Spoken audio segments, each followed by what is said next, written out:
Welcome to Night Light. Step away from the mainstream and gather around as we enlighten the world and our realities and travel this cosmic journey we call life. Join us as we share with you and provide that beacon that can guide us all to a better way. Explore with us as we examine a metaphysical montage of spiritual insights, covering everything from the mundane to the magical, UFOs to unicorns, and everything in between. This is a time of awakening, of sharing and evolving, of spreading our wings and soaring on the cosmic breath of creation.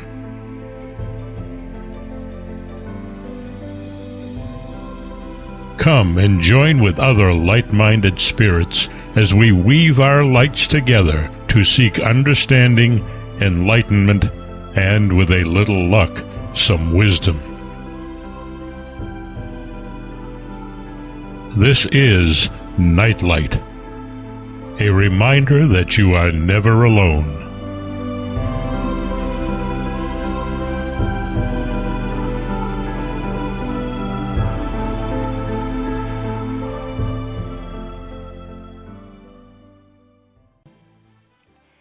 And here we are again. Today we're talking about intuition. And I want you to, kind of sit back and take a look at how these different things that we're talking about flow into one another, and they connect to one another, and they sort of have a synchronicity. One builds upon the other. It's really a very... Actually, I didn't do it on purpose. I just noticed that there was definitely a synchronicity. One follows the other, follows the other, follows the other. And the purpose of this circle, the purpose of this entire circle is to give you the foundation that you need to build that bridge to connect with your higher consciousness.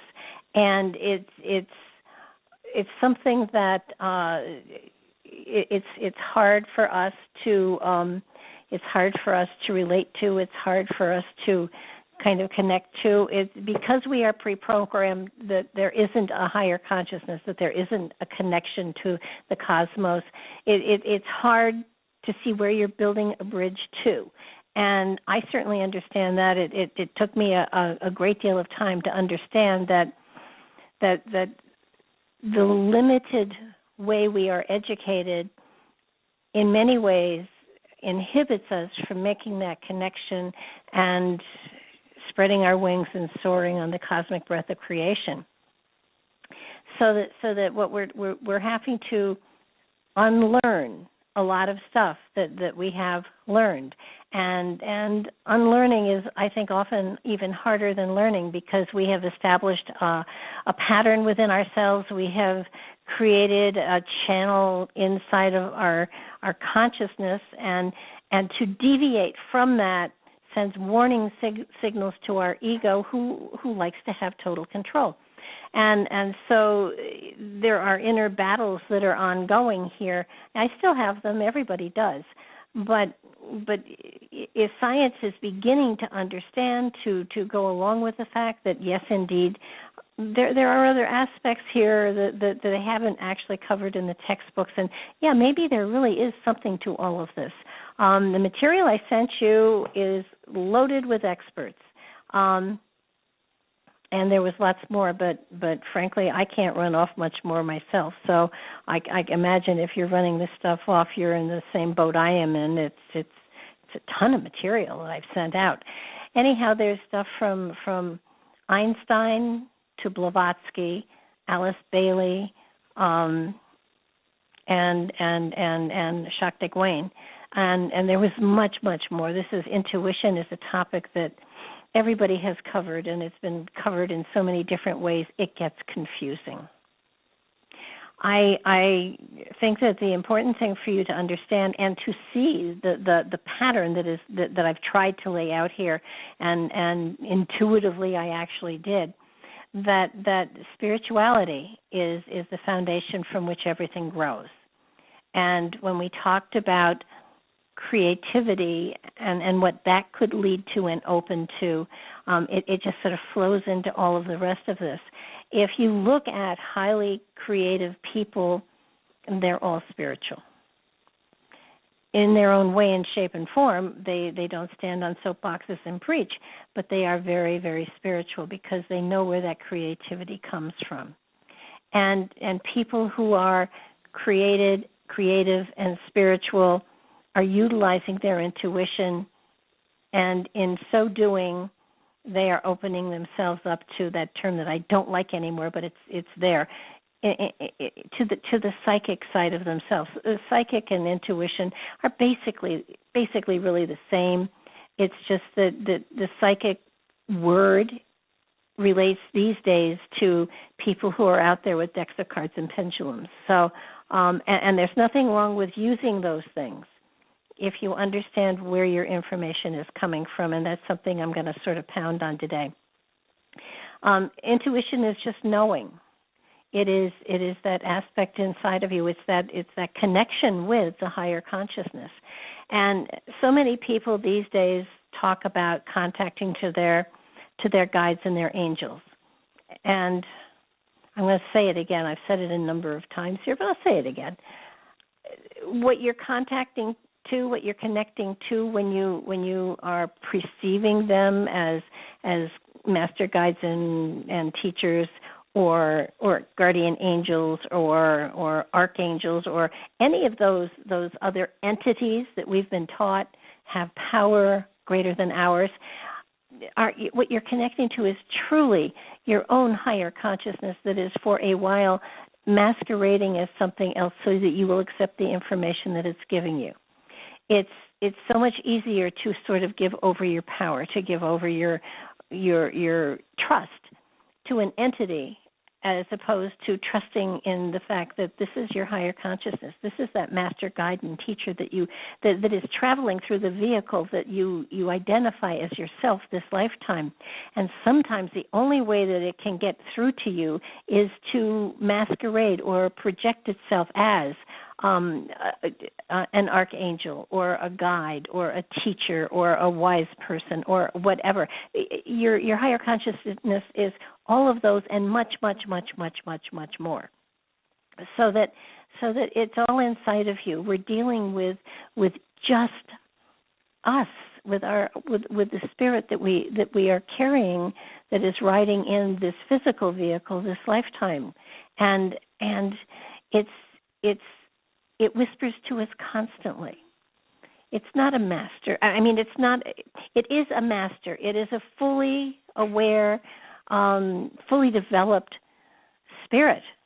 And it has the information, and it has traveled through time, and it brings all of that wisdom and energy with it into this vehicle at this point in time. And if we want to build that bridge to that aspect of ourselves, that bridge takes us into the universe. It takes us into the cosmos. It attaches us to the source and the origin of all of creation. So that by giving your power away to, or saying, well, I'll have to ask my spirit guides, or I'll have to ask my master teacher, I would rather you start to verbalize the fact that I'm going to ask my higher consciousness. So many people today use cards, use pendulums, all matter of tools to get information from their higher consciousness. And I have nothing, I absolutely have nothing against any of them. They're all good tools. And hear that word. They're good tools. But many people allow them to become crutches. And that's not a good idea, because then again, you're giving away your power. I have heard many people, ask another person for a reading or whatever, and they say, oh, I don't have my pendulum, I don't have my cards, or I don't have my crystal ball, or whatever. And that means that they feel that it's the tool that has the power instead of the energy that they carry within that is making things happen and giving themselves, giving them information. I said at the beginning of this this journey that we're on, that this is not to teach you to be psychic. It's not to teach you to be a medium. It's not to teach you to be a reader. It absolutely is not any of those things. But it is this circle is meant to open you to the power that you have within, so that you can seek and get information for yourself on the journey that you're on. That's very appropriate. That makes you intuitive. That makes you psychic to your own self. And once you make that connection with your higher consciousness, you have, all of the wisdom of time at your disposal. If you trust yourself, if you trust that aspect of yourself, and trusting into yourself and putting your faith and your trust into yourself is something that we have been taught not to do. It's you have to trust the gods. You have to trust all of these entities that we have created for ourselves. When man first was upright on the planet and didn't understand things, he created gods to give that power, that energy to, and it's the gods that did this, and it's the gods that did that. And we look back and we kind of chuckle a bit. How primitive is that? Isn't that sweet? Isn't that cute? They created a whole hierarchy of gods, so that because they didn't know what to call them. And again, how primitive. And yet, we are doing that same thing today. In a different way, but absolutely we're doing the same thing today. We don't understand the power that we carry within, so we assume it comes from another source instead of ourselves. And what I hope that I can implant in you is the thought that it's not an outside entity. It's within us. That's where the power comes from. They can holographically, our higher consciousness can holographically project itself into our consciousness. And because we see this hologram within our consciousness, or we hear this voice within our consciousness, and it says, I'm going to pick on St. Michael, and I shouldn't, because he was a real nice guy while he was here. But we see and we hear something that that we attribute great wisdom and insight and power to, and therefore we listen to it. If what you really heard was what was the actuality, was the voice of your higher consciousness,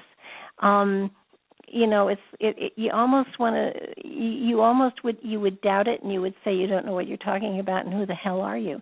And so in order to sort of circumvent that kind of reaction, higher consciousness tries subtly to give us information and does masquerade as I don't know, God Almighty, Zeus, Gaia.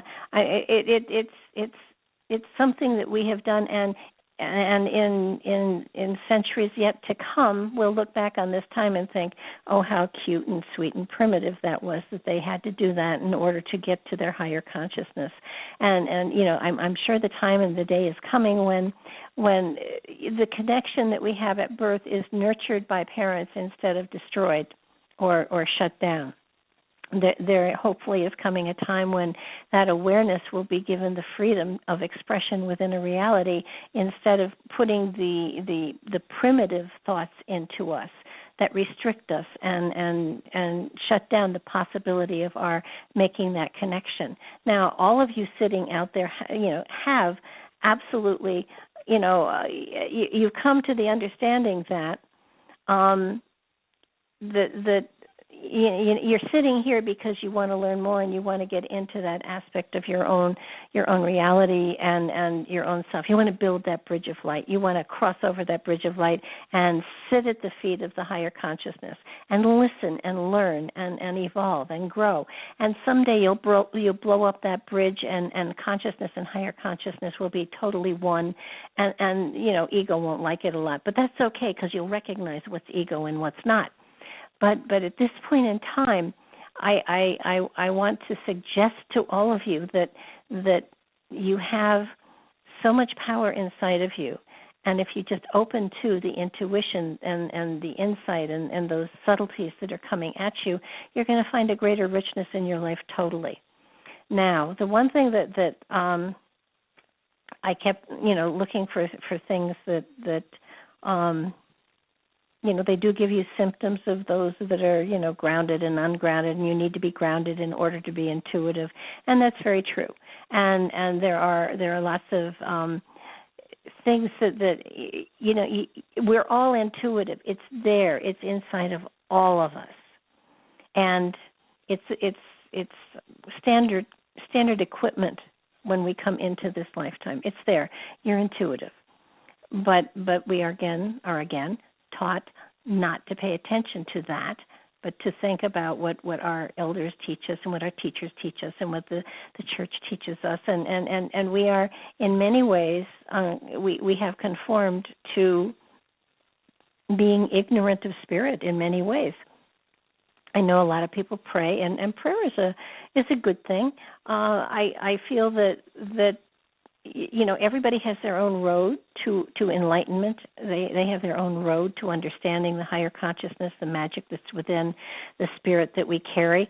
And prayer is wonderful, but it's not the only way to make that connection. And there are lots and lots and lots of different ways to make that connection. And creativity is one of those. It's I do harp on it a lot, but only because it's so important, only because creativity does open you up to the spirit within you. And it's so simple. I think that what blows me away so often is that it's so simple. It's so simple, people ignore it and don't pay any attention to it. We all have this amazing energy inside of us, and it often laughs at us. Now, the one thing that I love how I do this. I print everything out, and then I mark it, but I don't write on it what the heck I've marked it for. So when we connect to our higher self, people say, I have to make a decision. Let me check with my guides and my angels, and they tune in and they get what they think is an answer. But the intuition, the higher powers, will never answer your question. True intuition will never give you an answer.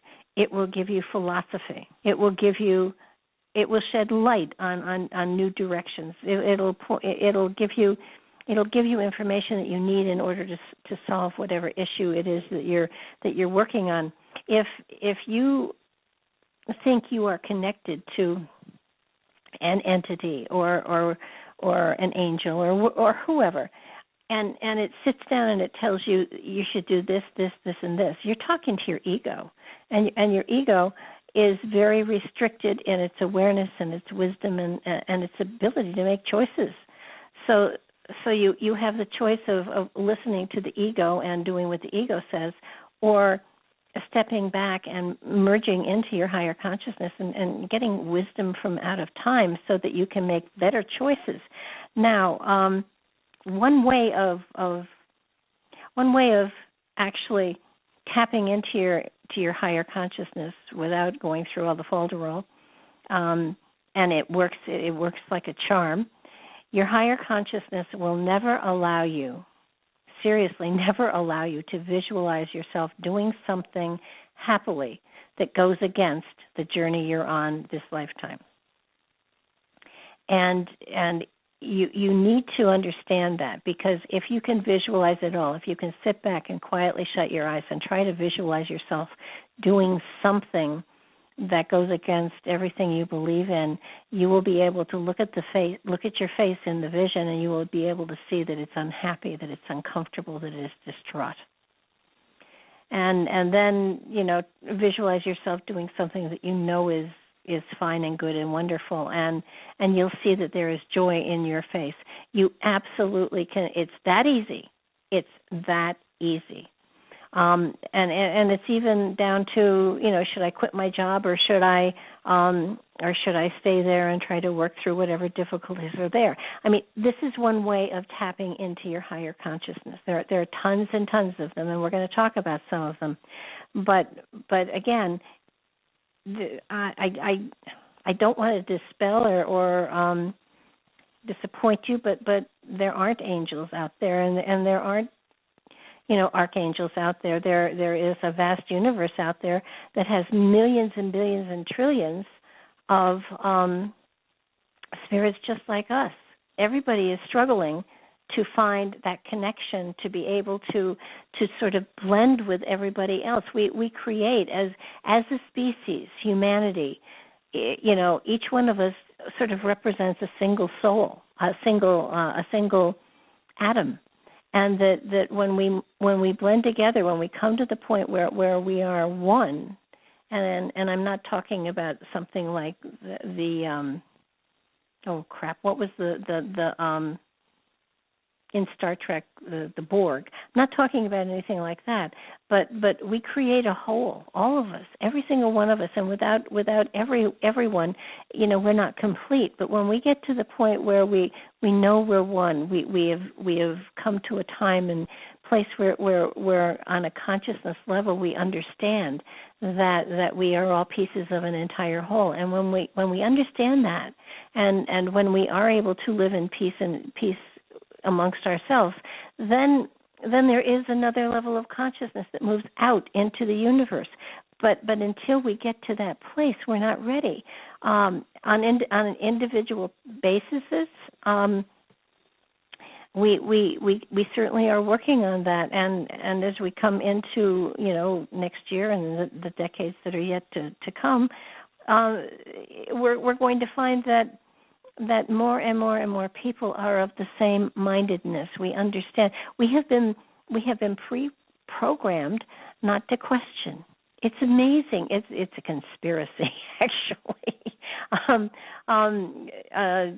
Bad thing to say, but it is. It's a conspiracy, and in some way, it's meant to hold us back, hold us down, to not think, and to not claim the power that we have within us, and we all have that power. It's so. Can I do it all? No, not completely. I can't. Can I? Yeah, I can do some cool stuff. But the reality here is that what's going on is that as individuals, we are finally becoming aware that we aren't as enlightened as we think. We aren't as evolved as we think. And as we move towards connecting with our higher selves, with our higher consciousnesses, that's a cool and exciting time. In order to sort of ground yourself, in order to sort of come to a point in time where you can quiet yourself enough to listen, there are a lot of different things that you can do. And it was interesting because when I was going through some of these grounding, I was looking at some of the grounding suggestions. It was interesting, and the thing that I found, and it was Shakti Wayne that was suggesting it, that as you move into a greater trust of the process of learning to trust your intuition, you will probably find your world changing. You will probably find your relationships changing. You will probably find that life isn't as full and rich as you thought it was, but you know that there is that fullness and that richness as you move into a more spiritually oriented life.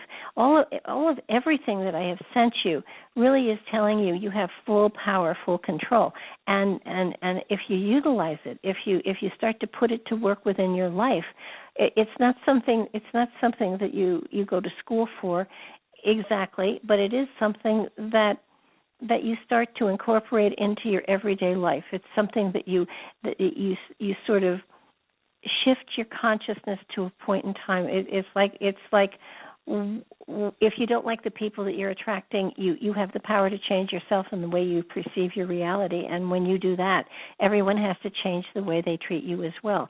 When you take your power back from people you've given it to, and you are more fully and totally in control of things that happen around you, you begin to perceive your reality differently. Sometimes we go through amazing changes, and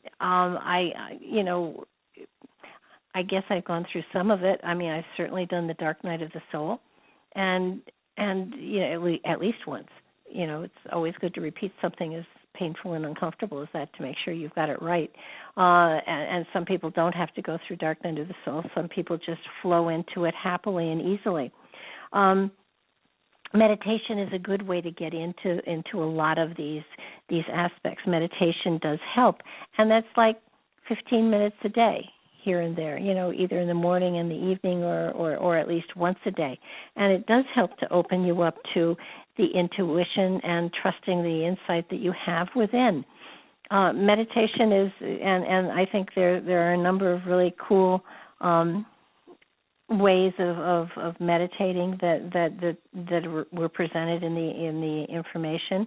I'm not going to go through them because everybody has to find their own mode of meditation, but once you do, open yourself to it, and it does feel as though there are a lot of wait a minute, where do I want to go into? It's trusting and tuning into your inner vision is really quite magnificent. It's very exciting, and I would say that all of you have done it at one point in time. And intuition can manifest in lots of different ways. I mean, clear this and clear that, and you get impressions from your higher consciousness in lots of different ways during the day that you don't even notice. And I truly believe that being a little more aware of those hints, those messages, would be a great idea for you. I would absolutely say keep a notebook around so that when you feel a hint, when you feel that you've been given some sort of information, when something happens, that you get that feeling inside of yourself. I mean, I get the hints in a lot of different ways. I sometimes hear a voice in my head, or I see something in my head, or I see something outside, or my gut lets me know about something. What I like the best are the confirmation chills when I say something that actually has a great deal of good insight to it, but it's kind of important that you find a way of sort of targeting how it is your higher consciousness is talking to you. I had a period of time a while back where I served as a rotating minister, and I always knew that I would get some sort of signal as to what it was I was going to. I never gave a sermon. I shared my own personal experiences on a spiritual basis, and there was always a message somewhere. There was always something that would happen that I something in my head would say that would make a good sharing. And for the longest time, I would get that suggestion, that insight, somewhere around Wednesday of the week before the Sunday. And one week it just didn't come, and I usually had a pad of paper next to the bed so I could write the idea down and then stretch it, the next day. And I kept saying, it got to be Friday, and I would say to myself, and I speak out loud to myself because I hear me better that way. You better get some insight here, because otherwise you're going to be standing up there with nothing to say. And the more pressure I felt, the less I heard on all levels. And finally on Friday night, as I went to bed, I started to hear something, and I tried to listen really carefully. I tried to quiet myself. I tried to sort of float. I tried it all. And I finally said, "You're going to have to talk louder. I can't hear you." And then the noise was, I heard it again, and it was, I couldn't pick it up. I couldn't, and so I turned the light on and I sat there and I said, I finally said, you got to talk louder. You got to give me a sign. You got to give me a symbol. You got to do something because I'm going to panic here in a few minutes. And I turned the light off. I laid back down. I did the relaxation stuff all over again. And the noise, I heard it again, and it was like, damn, either speak up or shut up so I can go to sleep. And it was quiet for a while, and I thought, okay, maybe Sunday is, Barbara, be creative. And I relaxed some more, and I started to drift off to sleep, and I heard the rumbling again, and it was like, well, just damn. And I turned the light on, and I looked, and on my headboard, one of my cats was sleeping, and he was snoring. And that was the message. I mean, my cat was snoring, and from that, I had a I had a sharing. I had something to share with them that sometimes the universe gives you signals, and it gives you information, and it gives you insight in ways that you don't expect. And lots of times we just want the bolt of lightning, the flaming bush, and maybe the Dead Sea parting, but it doesn't always happen that way. And the more and more you take the subtleties that the universe gives you, it will never tell you exactly what to do. Never. If you get some sort of sign or symbol or whatever that makes your mind up for you, I will guarantee you that's your ego making a decision for you with a limited amount of information. Promise you that. Now, a great way to get information about what's going on in your life and things that are coming down the pike is to journal down your dreams. Some of you are going to tell me that you don't dream. And, okay, got a question here. Do we need to activate our third eye to be more intuitive? Your third eye is always activated. You don't pay attention to it, but your third eye is always activated. It's not something that is sitting there ready to be turned on or off. Your third eye is always active. Your sixth sense, your intuition. It's, again, another one of those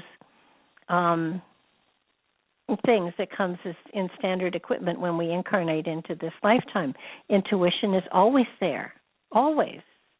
We just are taught not to pay attention to it. Third eye, always active. It's not something that think about this a second. You are asking if, and it's a good question. It's a great question. But your third eye is always, always, always active. You just aren't paying attention to it. It's your programming that is not allowing you to see it. It's always there. It's like your chakras. Your chakras are always flowing. Sometimes one will be a little bit sluggish, but they're always in action. They're always, the only thing that I would say is the Kundalini energy, does come at a time of awareness, but you can't force it. Well, that's not true. You can force it to rise, but it will go back and it will sit right exactly where it belongs until you're ready for it to expand within you. But as far as your third eye, everybody's third eye is open, wide open, and it's taking in information all the time. But you're not processing it that way. You're just, usually, it's sort of like, nah, that's not really what I'm seeing, or I don't feel that, or you're not trusting your gut. And when you don't trust the subtleties that the higher consciousness gives you, then you're sort of, you go blindly through life. And there was a great example here that people who had lost their sight had greater vision, and that's very, very true. When you lose one of the physical channels for information, the other channels pick up and are more sensitive and more intuitive and more insightful and all of that stuff. So it's a matter of paying attention to yourself. And now I'm going to get back to dreams. Dream, and there are those of you that will tell me you don't dream. That's not true. You do dream. You just don't ask yourself to remember them. And all you need to do is, before you go to bed at night, say to yourself, I'm going to remember my dreams, and you will. You'll wake up and you will remember them, and if you write them down, no matter how weird or unusual they are, and weird dreams are great, and on the paper that you write it on, leave lots of room below for, analyzation. In your dreams, you will be given symbols. You'll give yourself symbols, better put. Your higher consciousness doesn't ever give you anything literally. It will give you symbols.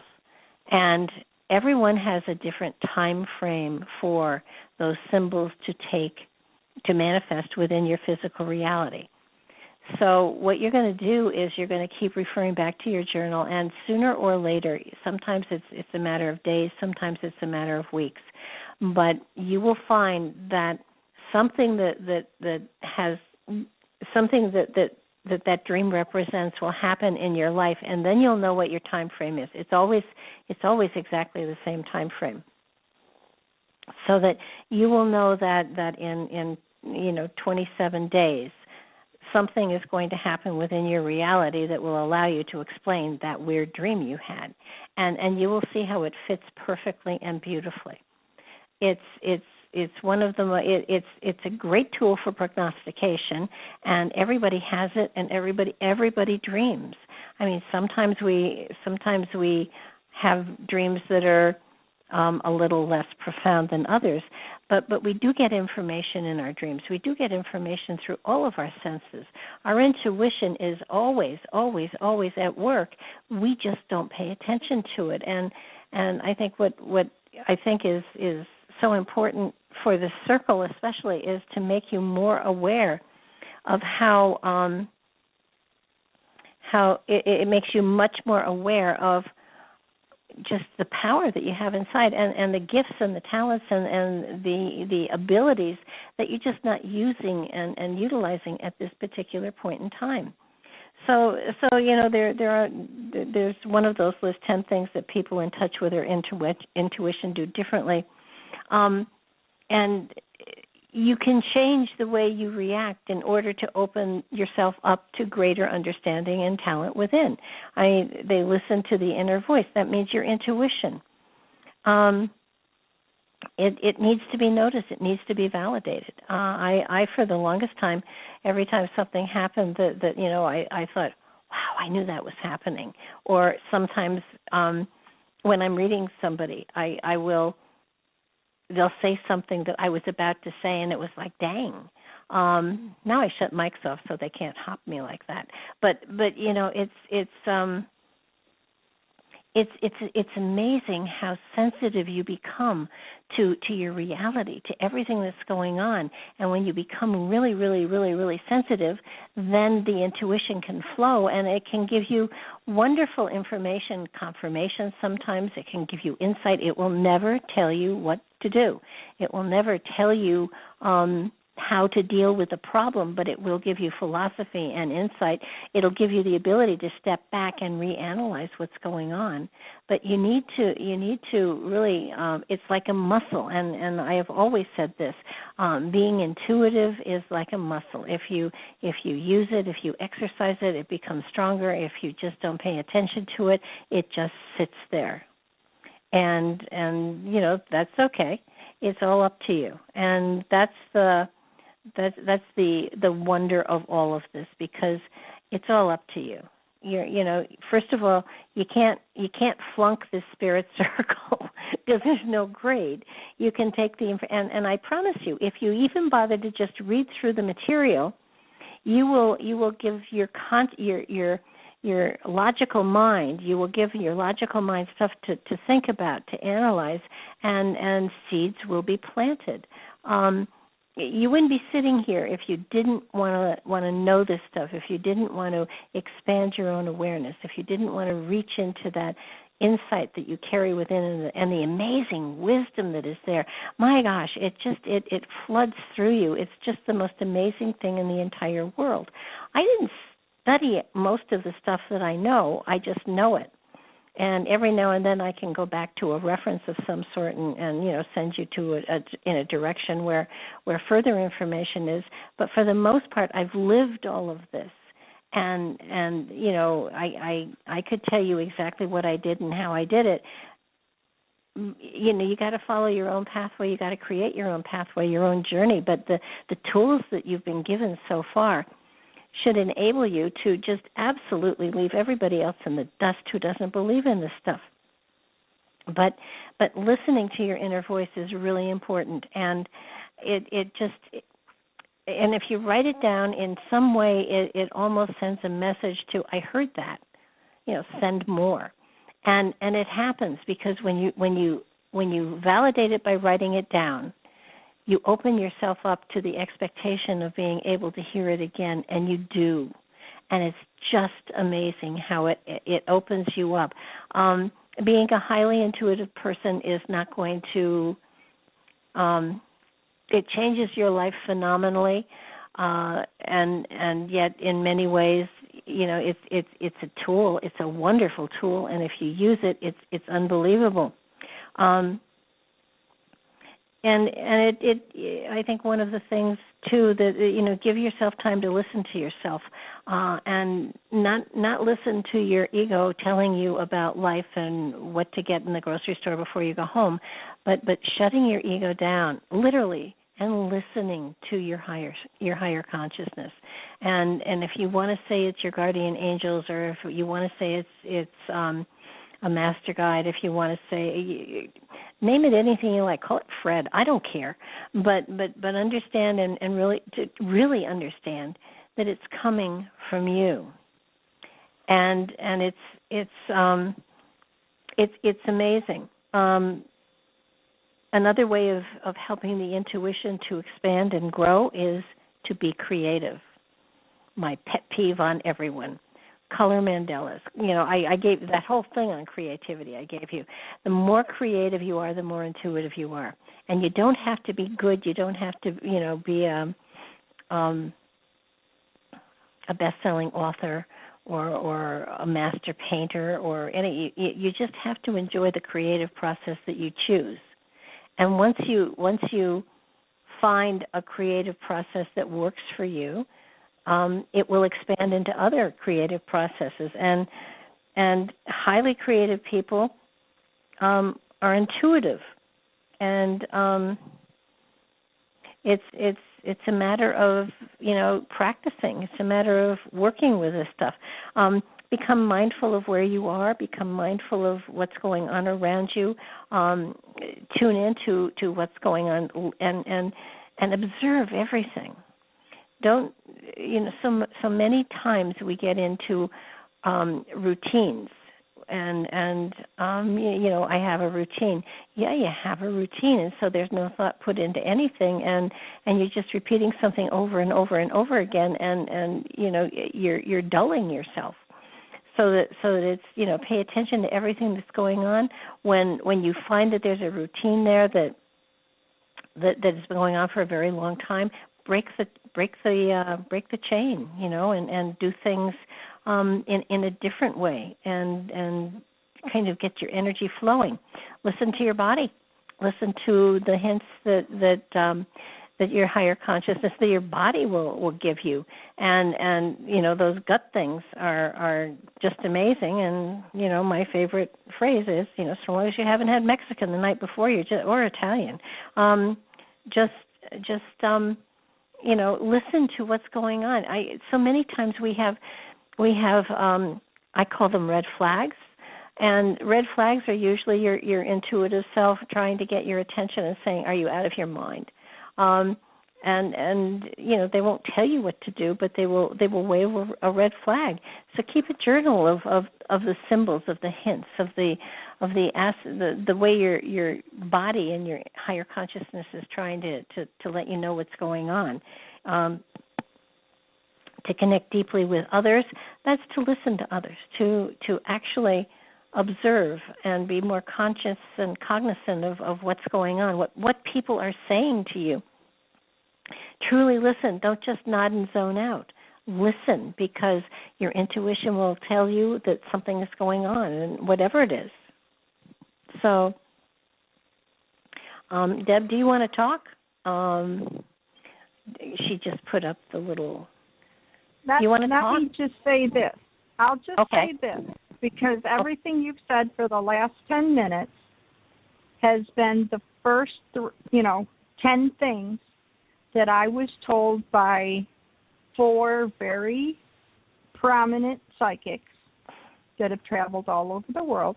And it says, if you want to be intuitive, you have to become aware.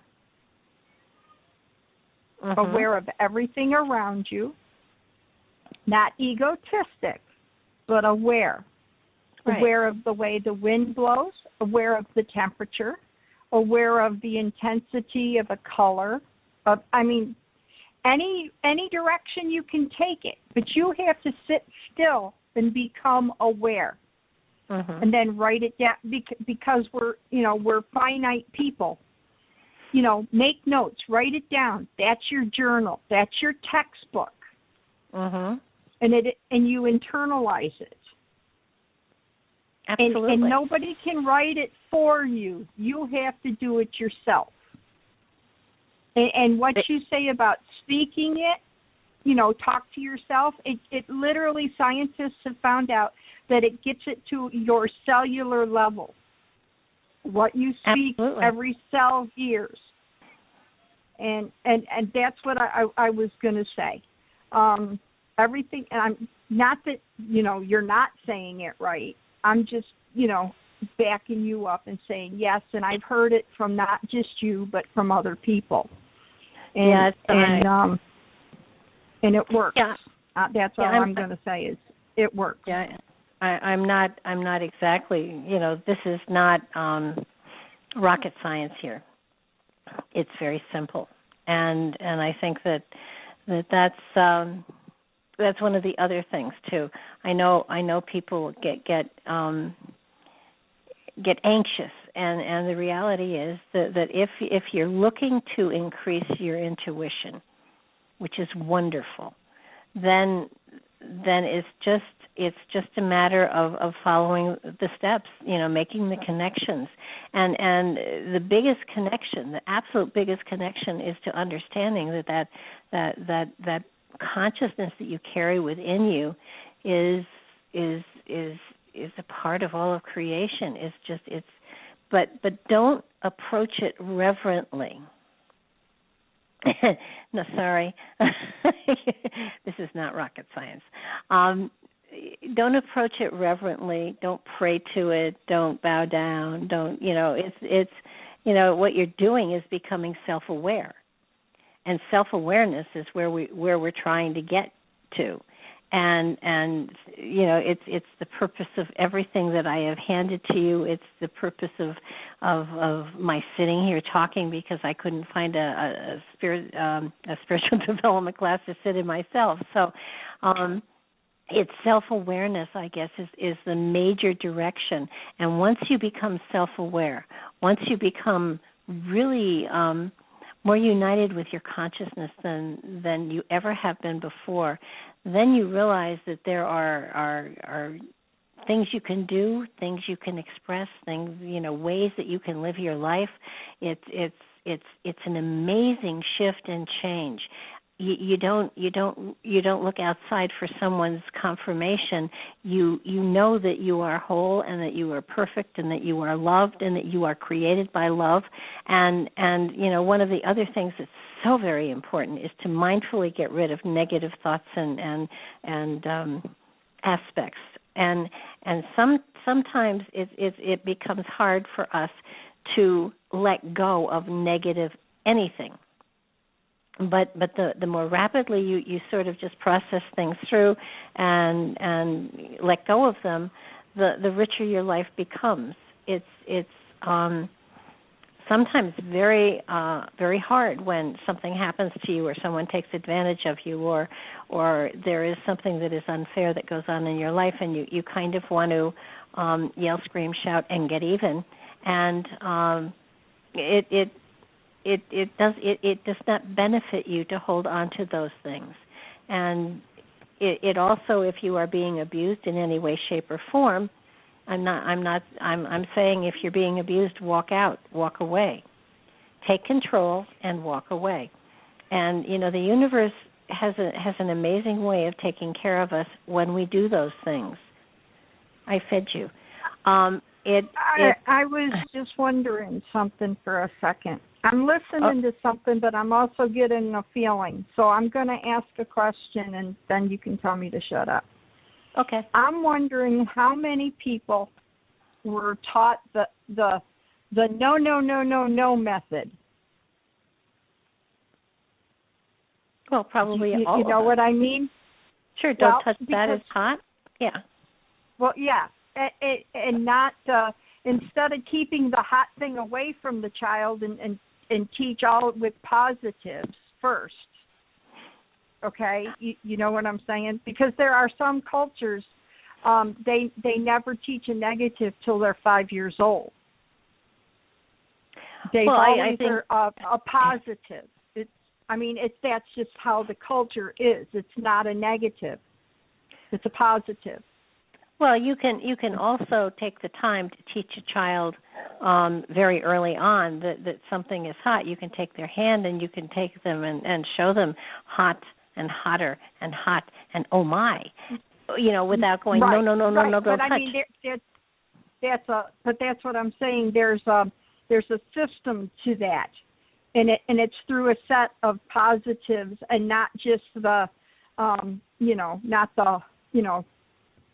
only time you talked to them it was a negative. You know what I'm saying? Yeah, that's a perfect world, and it's right, and that's what we should do as parents. But oftentimes parents get overwhelmed and try to do everything right, and at some point it's like, oh my gosh, no, and right. Yes, you're absolutely right. And I'm not trying to, damn all of our parents or anything like that. That's not what I'm trying to do. But what I'm trying to draw a correlation with is without, because all of a sudden we're used to having our list of do, and or not this, not this, not this, not this. Mm-hmm. So we have developed in our brains, like, okay, we don't know how to do it because we haven't been given our list of nots. Right. So what we need to kind of stretch ourselves and get used to, and that's why I'm saying this whole list of becoming aware, we have to train ourselves to look for the positives, but to look at the dimension of our things. Like if we're looking at colors, that's not just a sweater she has on. It's a hot pink sweater, or it's a rich rose-colored sweater, or that kind of thing. And we have to start doing it with everything that we're looking at for this, so that we learn the richness, the depth of it. Yeah, absolutely. Does that make any sense? Yeah. And I think that's where it gets hard for us in the beginning of it, until we kind of draw the conclusions, and then it becomes like automatic for us. Mm-hmm. Well, it's not. It's the philosophy and the theory is automatic, but the reality is sometimes a little harder to grasp and to actually practice. I mean, I can say on a regular basis, I get moments where there's like, well, just damn.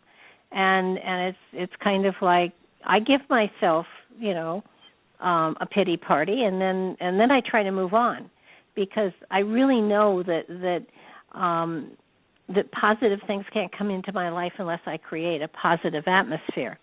And lots of times there are things that are not perceived as positive that happen that it takes you a while to move into. I'm not saying you get to the point where you just kind of let things roll off your back, though that would be a good thing to happen, but that it doesn't happen that way. And so it's sort of recognize what's happening and follow it to its conclusion and then move on. I would say in the last year I've had a couple of things happen to me that really outraged me to a certain extent. And yeah, I spent time being outraged, and then it was like, well, I'm just going to move on because this sucks. And you know, and actually by just moving on, life got better. And sometimes you can look back at those moments when things weren't so great, and you realize that they did open a door for you to really shift and change your reality tremendously, and it ended up positive. You know, I don't write thank you notes, but it's sort of like you have to get perspective, and sometimes we choose not to move out of the situation and get that perspective. So it's really it is an interesting part of the whole process. But self-aware is where we are aimed at, and that's what I am aiming this circle on, just to give you the tools for you to move into a greater sense of self-awareness and take greater control of what's going on within your life and how you're living it and perceiving it. I can promise you that if you exercise the intuition, that if you use the creativity, that if you really practice as much of the spiritual stuff as is comfortable for you, that your life will be richer, fuller, and that there will be a greater sense of joy inside of you. That means that you will attract different people into your life. That means that you will see things more clearly. I mean, it's a process that is ongoing, that you don't it doesn't all happen overnight, but it does happen. And heck, I'm still working on it. I still am practicing all of it as much as I can, and there are places where I have work yet to do, but it's really an amazing process, and the more you get involved in it, then you begin to perceive that it's actually working, and so that gives you the feedback that you need to keep going and going and going and going. And it's very much like the homework that I gave you guys. Not everybody has to do it, but I do want to sort of touch into it briefly, because a number of you have sent me stuff, and I am very impressed.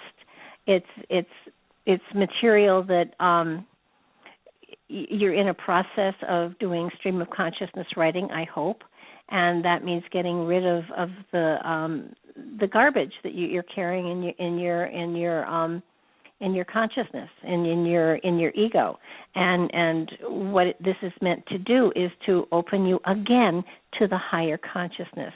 And so it's kind of like and if any of you have questions about the assignments or anything like that, please call me. My telephone number is 203-758-1210. Call me. I will help to explain the process, because this is really a cool way of getting connected to your higher consciousness. And once you're connected, it talks to you. It's really cool. But it won't tell you what to do. I'm really sorry. It will never say do this or do that. But those of you that have sent me stuff, and I've returned it back to you marked up, I will continue to do that as long as you continue to send it to me. Don't be overwhelmed by it. And the fact that I was a school teacher, I no longer have a red pencil, and I don't judge. So send me what you write, and I'll help to walk you through it, but I won't chase you. I just won't do that. And those that have chosen not to do it, that's just fine too. Whatever floats your boat is fine with me. So there are lots of steps to developing your intuition. It's stillness. It's again, it's self-awareness. There are, you have to be open to receive. And I think that the other thing that is really important to sort of remind you of, yes, I do not chase. Your imagination is an amazing aspect to you, and your imagination is the sum total of all your experiences in all of your past lives. And your imagination has wisdom beyond time and age. It has a wonderful it's a storehouse. And if you use it, it helps to expand consciousness. So with these processes, the creativity, the whole thing, if you just use your imagination and let your imagination flow, I will tell you that when I started in with this, I thought that I was making stuff up. The first 5 years that I sat in a circle, when they did get to the place where they were giving messages, we sat in total darkness, and they gave messages, and I got so tired of listening to all of these messages, I started to make them up.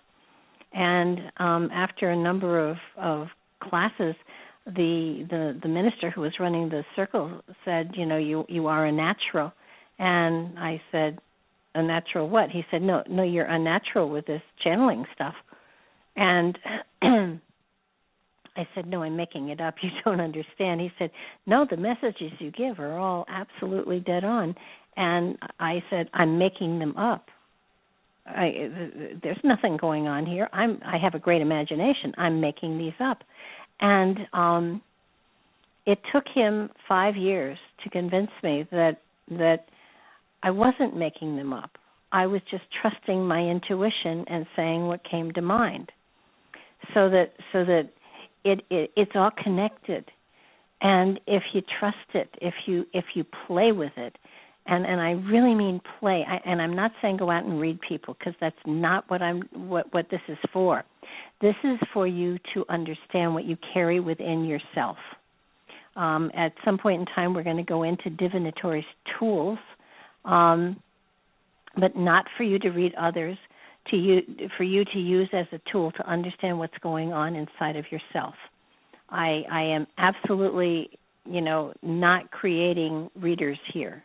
I am creating, hopefully, people that will use a whole bunch of different tools to understand what's going on inside of themselves. But and if you're already a reader, then it's a method of self-awareness. And the more self-aware you become, the more sensitive you become to yourself, the more you understand what's going on within yourself, the more you will understand what's going on with others. It is an absolute. I guarantee it. And if you follow all of this and if you become self-aware, I guarantee you will be able to tune into other people as well. Now, how your ego deals with that, I don't know, and that's not my intent here, and that's not why I've spent, I don't know, how many ever weeks it is with you, and we'll continue to spend these weeks with you. But it's for you to become self-aware. It's for you to understand what you have inside of yourself and to help to give you the tools to make that connection. I know there are a lot of people out there that use pendulums. Let me explain what happens with the pendulum. It's a tool to how do we do this?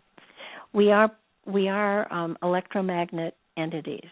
Our bodies are electromagnets, literally. We radiate an energy, and the spirit within radiates that energy. That's the source. That's the battery, so to speak.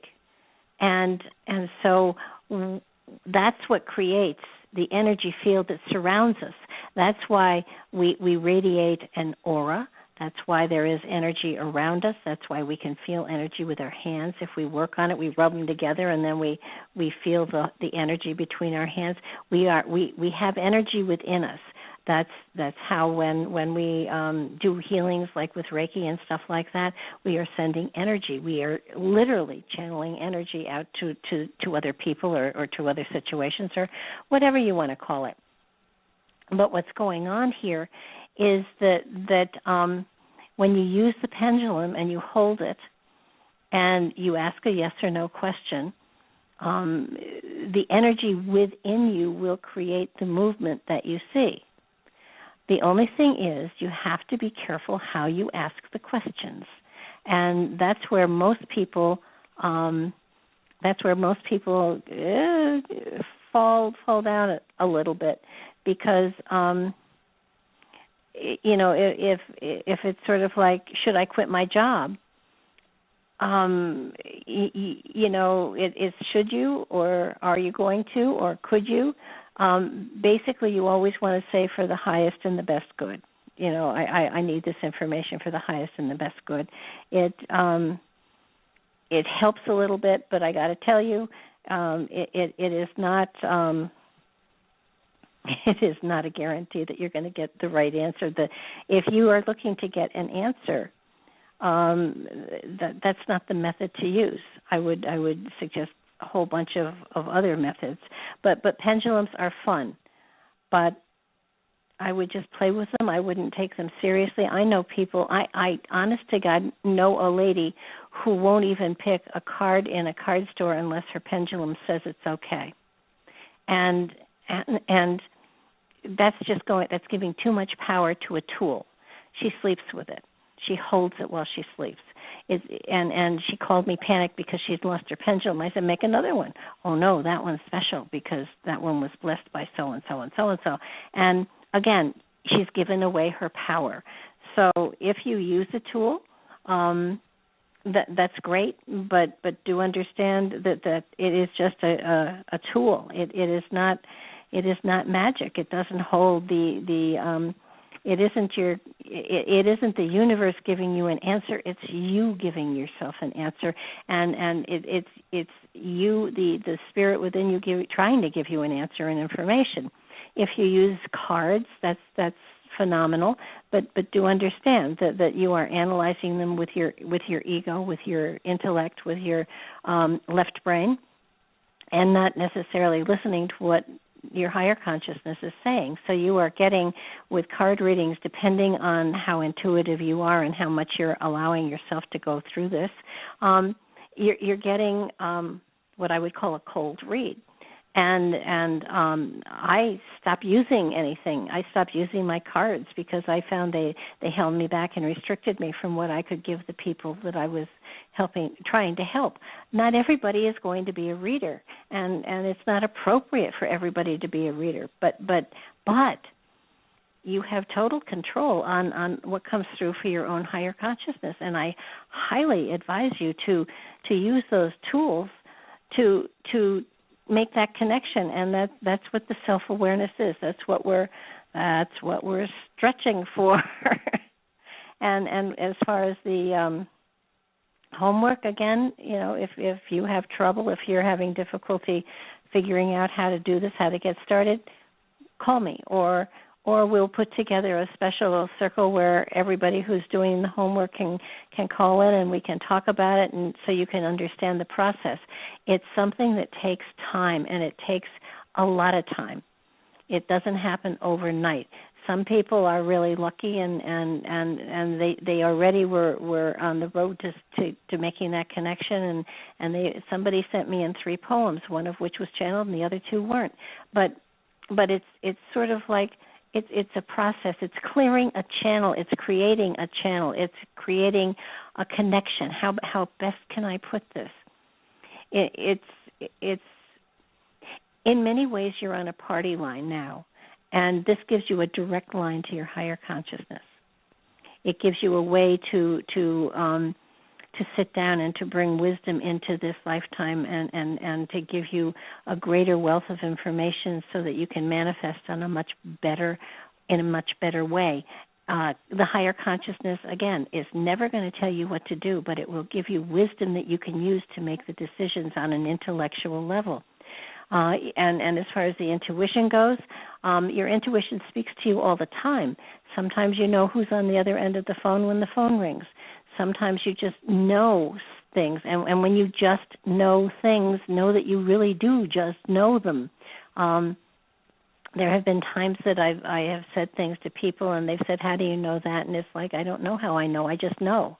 And it's sort of it's amazing how the more you trust those just knowing feelings, the greater potential you have to bring a greater richness into your life. Part of the reason that I do this, part of the reason that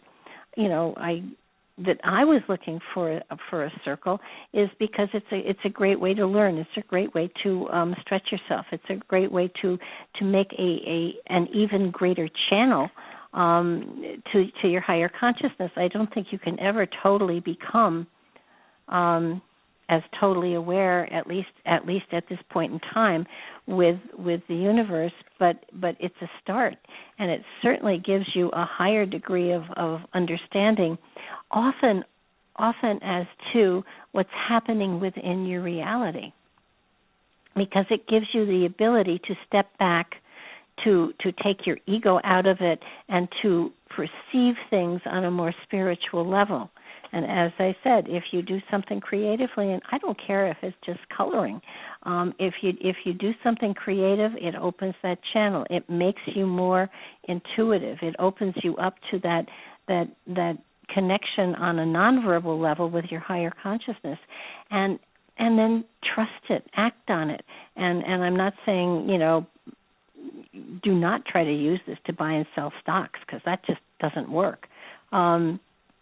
But if you're looking to enrich your life, if you're looking to get a greater source of joy into your life, this is the way to do it. If you want to change your reality, this is the way you do it. It's work. It's a hell of a lot of work, but the end result is just absolutely phenomenal. And when I get there, I'll let you know what it is. But to this point in time, I can honestly say it really is mind-blowing, because you do get to a point where if there is a need and you put out there, I would like to do this. Good example, let me see. There was a workshop that I wanted to do quite a while ago, and there just wasn't the money for it, and it was expensive. And at this point in time, I'd tell you don't spend a lot of money on workshops, but at that point in time, I thought it was a good idea, and I really wanted to do it, and I just sort of said to me, this looks like it would be really good for me. It would help me a lot, and I'm not asking for a gift, but provide me with the opportunity to earn the money to do this. And probably within 2 weeks, I had the opportunity to I was offered a part-time job doing something. I mean, I have always said, just give me the opportunity to work for what I need, and I will roll my sleeves up and do whatever is necessary. And do understand that when you say something like that, sometimes you're going to find yourself doing things you never expected that you would do. Even when I was, still teaching, there were things that I felt were necessary, and they weren't, a better car or a new pair of shoes. They were things they were tools that I thought that would be very valuable for me. And, it was like, give me the opportunity to work. I'll happily work for this. And I waitressed for a little while. A friend of mine needed an extra waitress, and and it was minimum wage, but it was work, and I did it. I have stuffed envelopes. I have done lots of things. I mean, if you're really willing to work for what you feel you need in your life, it comes to you. It absolutely comes to you. But you can't be judgmental and say, no, that's beneath me, because that's your ego getting in there with information that is definitely not appropriate. There are some things I probably wouldn't do these days, but for the most part, it still happens. When I need extra, I just say, okay, give me the work, because I'll do whatever is necessary to get this taken care of, and it does come. But you have to understand you're putting out there something that you want to draw into your life, and you're saying, I'll work for it, and the universe helps it. So it's really, it's an amazing tool once you really embrace the fact that you have the power inside of you to make anything happen within your reality that is appropriate for your spirit and the good of all. I mean, you can't, I do not believe you can't win the lottery, but maybe you can if you really focus on it. Okay, somebody asked me, Barbara, why do I think that I had the creative flow on overdrive when I created my cards, but it can't be sustained? Yeah, that was definitely a time frame when I was on overdrive. There is absolutely no doubt about it. But it didn't need to be sustained because the cards were completed. That project was done. Every now and then there are other projects that become an obsession, for want of a better word, and the energy is there as long as I need it. You can click into overdrive. There is absolutely no doubt about it. But you don't want to live in overdrive because you do have a physical reality that you are a part of. So, Deb just said it might burn the organism out if you tried to sustain it. I was able to maintain that for 9 months. And at the end of 9 months, I had the deck of cards, and that's what I had, envisioned in doing, and it was complete. There are times when, let me see, how else? When you know that you have the ability to click into higher consciousness, to that spirit that you carry within, when you have that self-awareness, and by no means, please don't ever think that I think I am totally aware, because I'm not. I am clueless in lots and lots of places, but I do know when I click into channeling. I am aware of some things within this genre. I have not mastered it, so I'm on the same boat all of you are in, and I'm paddling with a better oar. I don't know, but at this point in time, but I've been at it longer. There have been times when I was not feeling well, and I had a commitment that I had to do, and I can remember I wasn't contagious, but I wasn't feeling well, and I had a church service that I had to do, that I was committed to, and I can remember driving down and just thinking, okay, just give me the energy to get through this and to get home, and I walked in. I had, at that point, I do remember I had a horrible, horrible cold, and I couldn't breathe, and my eyes were running, and it was, I couldn't breathe. And so I got into the church, and probably a minute before I stepped into the pulpit, I could breathe. My voice wasn't hoarse. I wasn't coughing. My fever was not there. I was totally fine. And it maintained me through the service, through the coffee hour, and in the hour and a half drive home. I got home, and I went to bed for 2 more days. And it was a matter of, I clicked into overdrive to get through something that I had committed to. Would it let me click into overdrive to go out with friends dancing or drinking or whatever? Absolutely not. It wouldn't work that way. It just doesn't.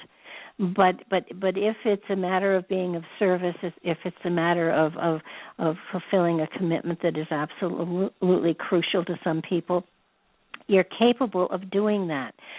You're capable of putting pain off for a while, but it doesn't. But here's the kicker: you don't put pain. You put pain off for a time frame, but when you are through that time frame, you get it. It's not that it takes away the pain; it puts it off.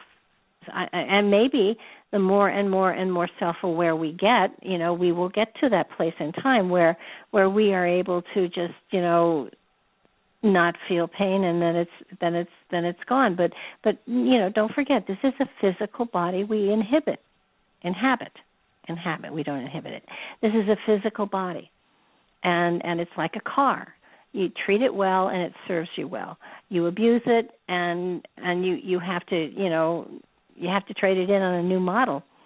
So it's a matter of there's a lot you can do when you're self-aware.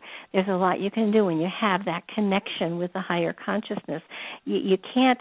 I don't think you can win the lottery. I really don't. Actually, I did try. I put numbers on the cards after they were published, and there just happened to be 52 of them there, and I drew numbers for the lottery, and lost money. I never won anything. I played with just taking random numbers, and I won conservatively. So if you try to use the spiritual aspects within yourself for personal gain of any sort, it doesn't work. However, if you are following the spiritual, if you are embracing spirituality, if you are walking the talk, if you are embracing your intuition, if you are trusting to the guidance of your higher consciousness, if you are adhering to the universal laws that are out there, I promise you will have great abundance in your life, great joy in your life, and things will flow in a way that you just could not possibly comprehend. But it's up to you. It's totally up to you. Are you going to look at this material, read through it every now and then, and ignore it, and then get on with life the way the way you always have? That's okay. It's there if you want to work at it. Again, it's like a muscle. If you work on it, it does expand. Okay, Eric, you go play the lottery. But and yes, at $1 you're fine. But I know people that literally will try to use their pendulum, or will try to use their dreams to get the numbers for the lottery. There is no shortcut to self-awareness, and you can't BS the universe. You can try. I've tried, but you absolutely cannot take a shortcut here. You can take shortcuts all throughout life. There are lots of ways to shortcut lots of things, and anybody will tell you you only cheat yourself when you do that. But there's no way to take a shortcut to this self-awareness stuff. It's not hard work. It's just work.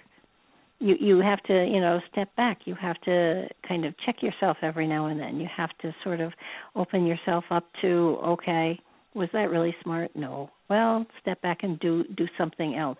I mean, I can remember,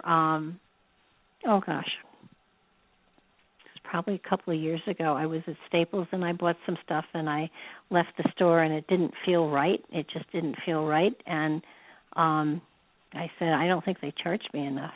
And the friend I was with said, well, then you made out like a bandit. And I said, yeah, but the thing is, I'm not a bandit. And I went back in and I went up to the cashier and I said, this is going to sound really, really weird, but I don't think you charged me enough. I think that there's a mistake here. And, he just looked at me and I said, could you check it out again? And they hadn't charged me for about $80 worth of stuff. And I felt so much better leaving. Yes, I was short the money, but I felt better. He didn't lose his job because he wasn't going to run off, by that much money. And it's a matter of having integrity in your life. And it depends on just how far you want to take it. I'm not a fanatic. And I make mistakes, and every now and then I know I've made a mistake, and I still figure, what the hell, I'm going to do it anyhow.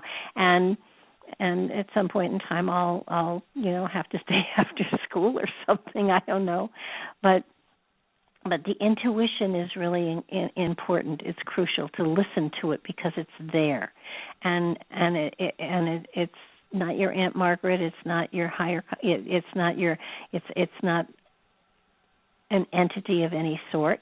I think maybe we should do something about entities, because there are UFOs and there are extraterrestrials inside them, and there's whole bunches of stuff. But we'll do that sometime when I'm desperate.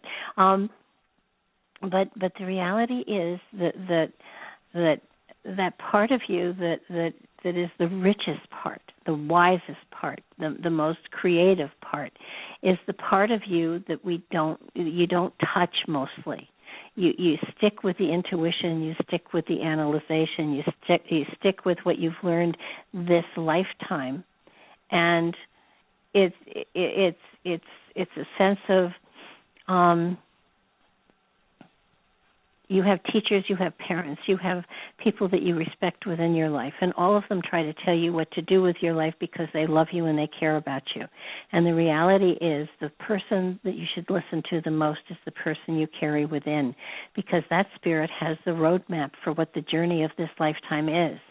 That aspect of yourself has total knowledge of what the purpose of this lifetime is, and you can ask for you can ask for an indication of it. You can ask to see the roadmap if you want to. I don't think it'll be shown, but it's a matter of first you become, and it's important. And here's the big step.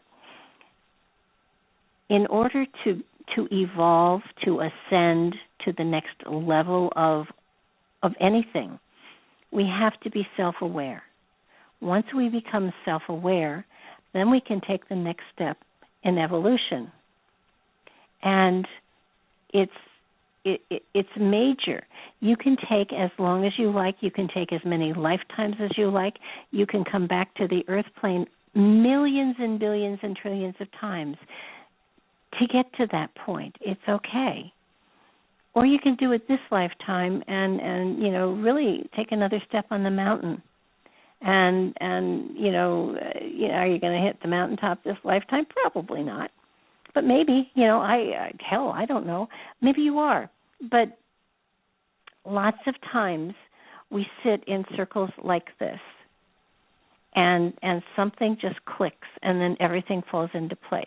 And sometimes nothing clicks. And sometimes you put things aside and you go back to them and you listen to them again and you read them again, and then there's that great, wonderful aha moment when, oh my God, I never saw that. It never clicked in me. One of those times was I went to he was a country western singer, I think, and I was listening to his music, and it was pretty music. I'd heard it before. I had heard a lot of the songs that he'd written before. And yet I listened with different ears. I was listening to what is the spiritual message that is being given here. And I was awestruck.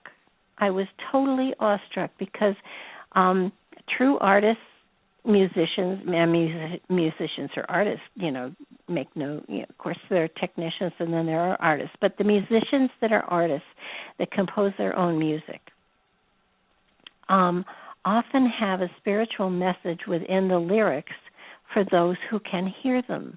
A lot of the Beatles songs, Imagine, a favorite song of mine, but listen to it spiritually and listen to the message that he's put in that song spiritually. It's a beautiful, beautiful song, and it's talking about a time of peace and love and tranquility where we are self-aware, where we can, as a culture, as a species, we can ascend into another level, another dimension, another aspect of the magic that we carry within. I mean, my God, the tools we've got inside, the power that we've got inside that we just aren't accessing.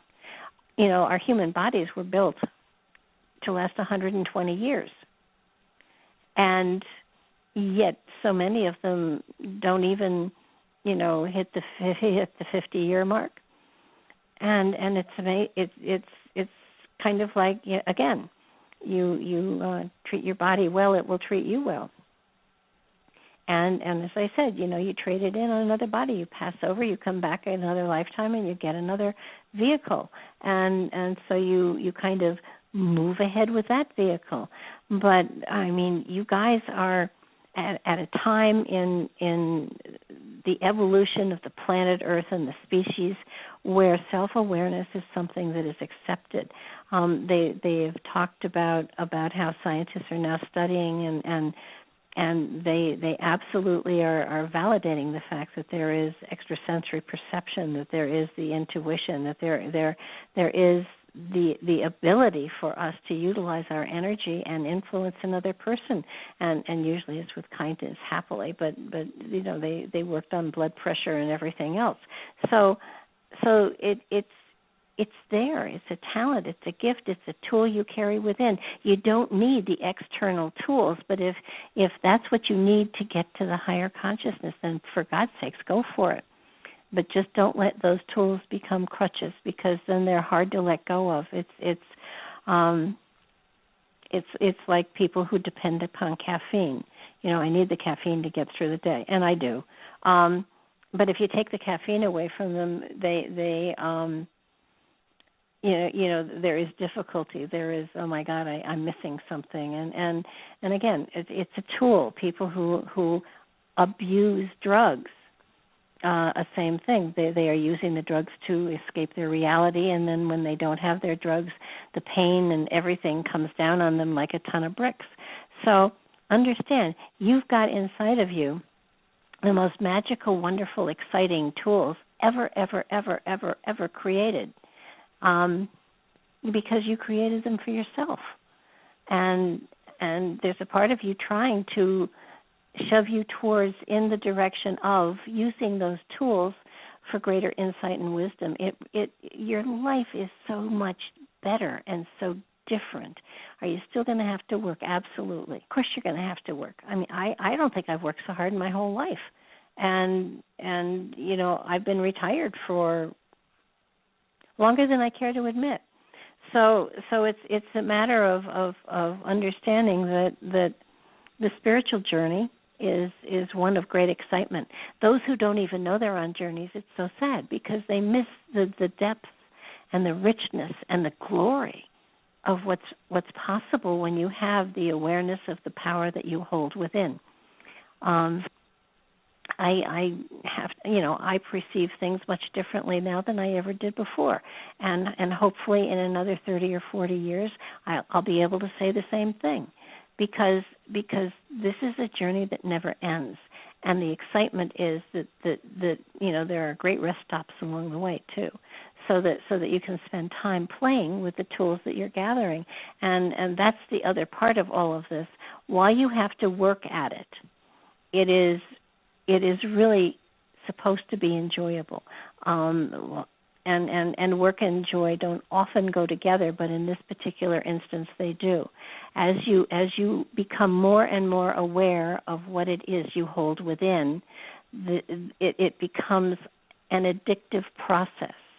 And the more you work, the further you get, the more access you have to material that makes your life richer and more fun, and you begin to radiate a greater joy inside of you than you ever had before, and it is illuminating. It is profoundly exciting, and no matter how spiritual you think you are, no matter how aware you think you are, there's always a greater level to get to and reach for. And what is sad oftentimes for me is seeing people who have a good they work with their tools well, but they stop because they think, you know, I don't need to go any further. And the reality is you always have to go further, because if you don't continue to grow, you don't have greater gifts to share with other people. And it's the sharing that is so profoundly exciting. The more you learn, the more you know, the more you can share what you know with other people. It's wonderful, but if you stop learning, if you stop growing, then people will grow beyond you and you're going to get left in the dust. So No matter how much you know, there's always more to gather. No matter how good you get at something, there's always another level to reach. And that's why I hate, level 1, level 2, level 3, level 4. You never perfect it totally. You get better and better at it, but perfection, if you're perfect, you're not going to be here. If you're perfect, you're on the other side doing something else. And so it's a matter of continuing to grow, continuing to reach lots and lots and lots of people. They'll say, well, I got out of high school, I'm done, or I got out of college, I'm done, I'm not going any further. And that's okay, but you can still grow within your reality. You can still gather information that you didn't have before and incorporate it into everything you are. That's what I love, that part of all of this journey. It's amazing because every now and then I'll hear something and I'll file it away and I'll say, oh, cool, I will have a place to put that will be just perfect at some point in time. And it's an exciting process. And the more you learn, the more you're able to impact your reality with a greater sense of wisdom and knowledge and love and laughter and light. And again, don't struggle with this. Please enjoy it. Don't hit your head against a brick wall.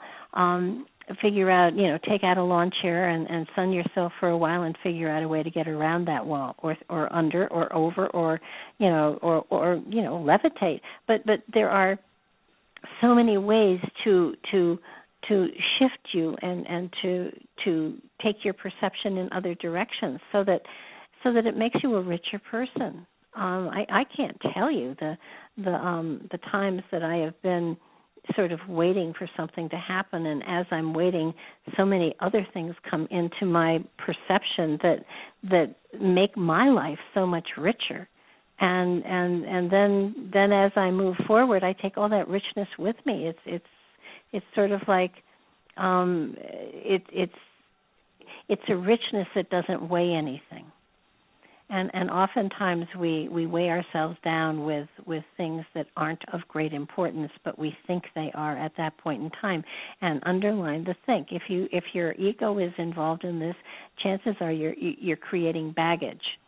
And sometimes our overnight bag becomes a trunk, and then it's hard to drag our baggage through our reality. So that it's a matter of outgrowing the ego, so that the ego knows when it's time to take a break and it goes away, and you can get into the spiritual aspects that are going on. And there are so many amazing spiritual things that are happening all over the place. And if you just pay attention to them, if you sort of acknowledge them, it's just phenomenal. So many times things have just fallen into place for me, and if they fall into place, it's the universe saying to me, or my higher consciousness saying to me, well, you did something right, but keep going, because you will trip, and I do trip.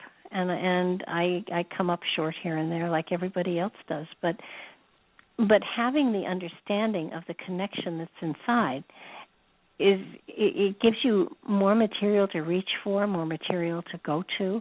It gives you so much more to expand. It gives you so much. It gives you such a better ability to look at what's going on, and it gives you more options as to how you're going to deal with things. So it's really, for me, it has changed my life drastically. When I am frustrated by another person's energy or what they're saying, I often will just step back and say, damn, that really is annoying.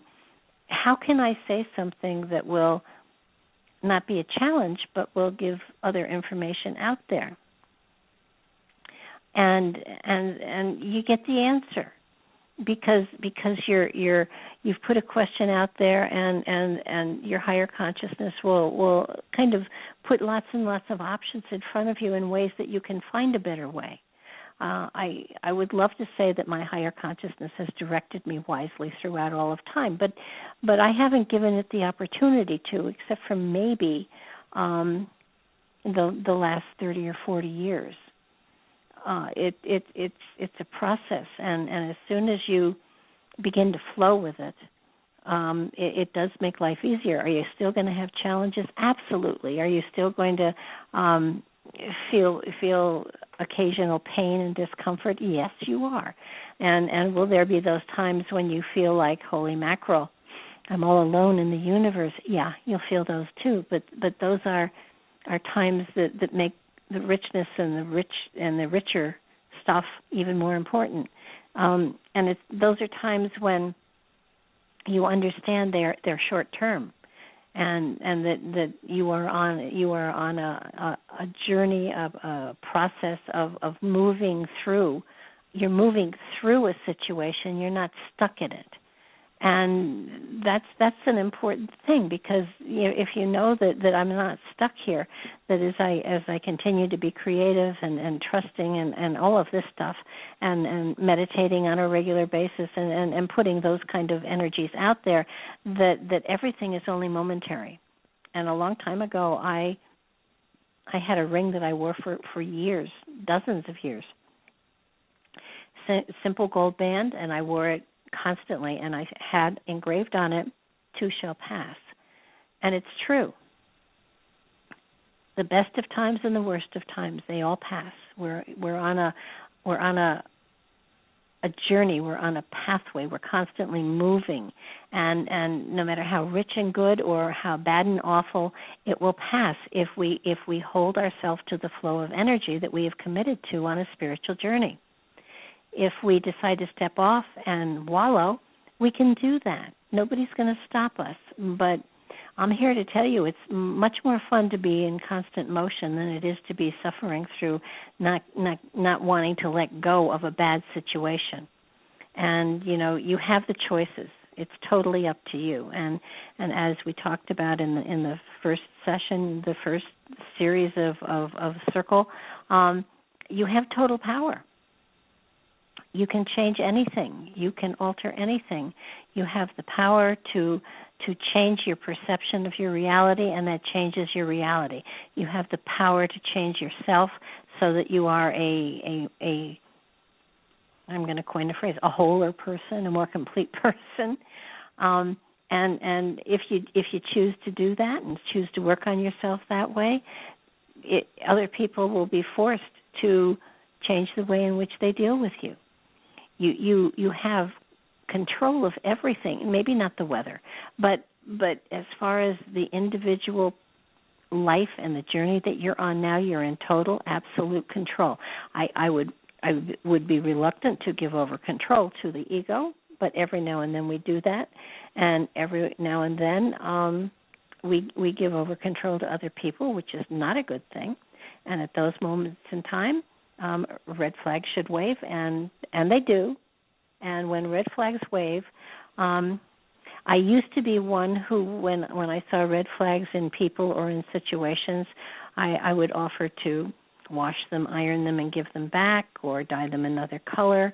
And when red flags wave for me, I know that I should, ease out of whatever situation it is and get on with my life. Isn't always easy, isn't always comfortable, but